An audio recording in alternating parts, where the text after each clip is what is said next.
नमस्कार, times of Swaraj में आप सबों का स्वागत है और मैं हूं संतोष सिंह। और आज हम टाइम्स ऑफ स्वराज में चर्चा करने जा रहे हैं जिस तबादला नीति को लेकर पिछले 3 महीने से मतलब जुलाई से ही नियोजित शिक्षक जो सक्षमता पास कर गए हैं, पोस्टिंग को लेकर जो नीति बननी थी उसका इंतजार कर रहे हैं। हमें लगता है कि अब वो इंतजार की घड़ी खत्म होने वाली है। एस सिद्धार्थ और मंत्री सुनील कुमार ने जिस मसौदे पर सहमति जताई है, अभी उस मसौदे पर दस्तखत नहीं हुआ है। ये बात समझ लीजिए, ये बड़ी खबर है। मंत्री 2 दिनों से बाहर हैं, वो पहुंचेंगे, बाडिक के इलाके में गए हुए, वो पहुंचेंगे तो उस पर दस्तखत करेंगे, लेकिन मसौदा तैयार है। लेकिन सवाल यह है कि उस मसौदे में है क्या। सबसे बड़ी खबर यही है और पक्की खबर, हम सूत्र के हवाले से खबर नहीं कर रहे हैं, पक्की खबर बता रहे हैं कि उस मसौदे में है क्या। देखिए, उस मसौदे में यही है कि जो भी शिक्षक, नियोजित शिक्षक अभी परीक्षा पास किए हैं, विशिष्ट परीक्षा शिक्षक बनने के लिए, उनको जो जिला अलॉट हुआ है, उस अलॉट जिला के आधार पर आप 4 चॉइस, मतलब जैसे मान लीजिए कि आपको मुजफ्फरपुर जिला मिला, आप मुजफ्फरपुर जिले के जिन 4 स्कूल में आप जाना चाहते हैं वो आप चॉइस दीजिए। 15 दिनों का ये शिक्षा कोष पर ही वो प्रावधान रहेगा जहां आप चॉइस दे सकते हैं। फर्स्ट फेज में महिला, ऐसे महिला जिसका हस्बैंड साथ में टीचर हो, या फिर अकेले रह रही हो, या फिर दिव्यांग हो, 4 श्रेणी रखिए कि फर्स्ट फेज में इन 4 लोगों का तबादला होगा, जिसका आवेदन मांगा जाएगा कि आप रिक्वेस्ट दीजिए 4 स्कूल के चॉइस के साथ। और 15 दिन का ये समय होगा, मतलब आप समझ जाए कि ये प्रक्रिया शुरू होने में हो सकता है कि दुर्गा पूजा के बाद शुरू हो और ये प्रक्रिया चलेगी। आप चॉइस दीजिएगा, चॉइस देने के बाद सब कुछ ट्रांसफर पोस्टिंग पटना से ही होगा, इसमें जिला का कोई योगदान नहीं रहेगा, ये भी समझ लीजिए। और ये सारी पोस्टिंग की प्रक्रिया जब पूरी हो जाएगी तो शेष जो शिक्षक बचेंगे उनसे भी उनका चॉइस पूछा जाएगा।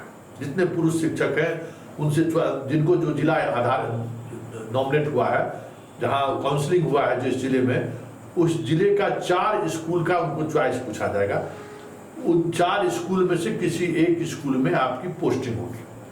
ये जो एस सिद्धार्थ और सुनील कुमार शिक्षा मंत्री का जो तबादला नीति है, वो नीति यही है। और इसके लिए कैबिनेट में जाने की जरूरत नहीं है। सरकार ने ये नीतिगत निर्णय लिया है। 2020 के नियमावली के आधार पर ही इसको अलग तरीके से कह सकते हैं कि प्रशासकीय कार्य के माध्यम से इसका नोटिफिकेशन वो विभाग की तरफ से जारी हो जाएगी, कैबिनेट में जाने की जरूरत नहीं है। दूसरी बात, जो महत्वपूर्ण बात है, कि जब तक ये प्रक्रिया पूरी नहीं होगी, पाठक ने जो क्लॉज लगा दिया है ना कि जब तक आप नए विद्यालय में पोस्टिंग में आप ज्वाइन नहीं कीजिएगा तब तक आप विशिष्ट शिक्षक नहीं बनिएगा। ये भी तय समझिए कि आपके चॉइस मांगा और उस दिन से आप विशिष्ट शिक्षक हो गए, ऐसा नहीं है। आपकी पोस्टिंग जहां होगी ज्वाइन कीजिएगा और उस दिन से आप विशिष्ट शिक्षक होंगे। उस नियमावली में यही है। तो फर्स्ट फेज में महिला, विकलांग, ऐसी महिलाएं जो अकेले रह रही हैं, ऐसी महिलाएं जो वाइफ हस्बैंड दोनों टीचर हैं, उनको प्राथमिकता दी जाएगी। और फिर फर्स्ट फेज में उन लोगों की पहली पोस्टिंग होगी। जो प्रक्रिया अपनाई जा रही है, हमें लगता है कि एक फेज पूरा होने में 3-4 महीने का तो वक्त लगेगा ही लगेगा। और उसके बाद फिर फेज सेकेंड में तमाम शिक्षकों का आप वही इकोस पर आप अपना चॉइस दीजिए और उस चॉइस के आधार पर आपको पोस्टिंग दी जाएगी। लेकिन उन 4 स्कूल में अगर वैकेंसी नहीं है जो आपने चॉइस दिया है, तो फिर विभाग जहां चाहेगी वहां आपकी पोस्टिंग कर देगी। ये भी तय समझिए। इसलिए जो मंत्री बार बार कहते हैं कि 70 से 75% लोगों को हम संतुष्ट कर पाएंगे, उसके पीछे उनका लॉजिक यही था कि भाई 4 जो अब सब लोग मान लीजिए चॉइस दी, वहाँ स्कूल में वैकेंसी है या नहीं है, सब कुछ देखेगा ना पूरे इन प्रक्रिया को रैंडमाइजेशन के तहत नहीं पोस्टिंग होगी, ये भी समझ लीजिए कि आपके चॉइस के आधार पर पोस्टिंग होगी। तो उस पर पूरा अध्ययन होगा, एक एक वैकेंसीज पर अध्ययन होगा। तो ये कितना डिफिकल्ट है आप समझ सकते हैं। और आप ये भी समझ सकते हैं कि 2020 में जो नियमावली बना ट्रांसफर पोस्टिंग का, वो आज तक इम्प्लीमेंट नहीं हुआ। ये भी आप समझ रहे होंगे। शिक्षा विभाग है और जहाँ सुनील बाबू और एस सिद्धार्थ दोनों हैं, तो नियमावली बनाने में कितना समय लगा के देखिए लीजिए। नियमावली नोटिफिकेशन होने जा रहा है, लेकिन चलते चलते एक और पेज समझ लीजिए। अनुपम कुमार जो सीएम आवास पे शिक्षा विभाग देखते हैं, उनसे अभी डिस्कशन होना बाकी है अंतिम तौर पे। एस सिद्धार्थ सीनियर है तो इनको लगता है कि हम डिस्कशन क्या हम कह देंगे तो मोहर लग जाएगा, लेकिन वहाँ डिस्कशन होना बाकी है। मतलब सीएम से इस पर सहमति ले, भाई कुछ भी आप इस तरीके का निर्णय लीजिएगा तो सीएम की जानकारी के बगैर थोड़ी लीजिएगा। तो सीएम की जानकारी मतलब अनुपम से आपको इस बात पर मोहर लगानी होगी। अब देखिए ये कब जारी होता है, अभी तक उस पर मोहर विभाग की तरफ से नहीं लगा है। मंत्री आएंगे तो अनुपम से बात होगी और अनुपम से बात होने के बाद पूरे तौर पर जो आपका मसौदा है उस मसौदे पर मोहर लग जाएगा। और आप खुद जज कीजिए कि ये प्रक्रिया पूरी होने में कितने महीने का वक्त लग सकता है। अक्टूबर में 29 अक्टूबर से लेकर दिसंबर तक मतदाता पुनरीक्षण का काम चल रहा है। एक बात जान लीजिए, मतदाता पुनरीक्षण के काम में ट्रांसफर पोस्टिंग नहीं होता है।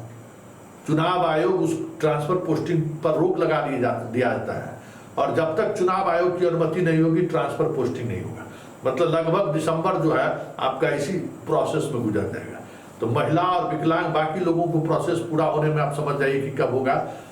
तो आप खाका उसी तरीके से तैयार कर लीजिए। और कितना दुरूह काम है ये कि 4 चॉइस आप दीजिए और 4 चॉइस में आपको पसंद के अनुसार स्कूल दिया जाए। और 1,83,000 करीब आप लोग पास किए हैं।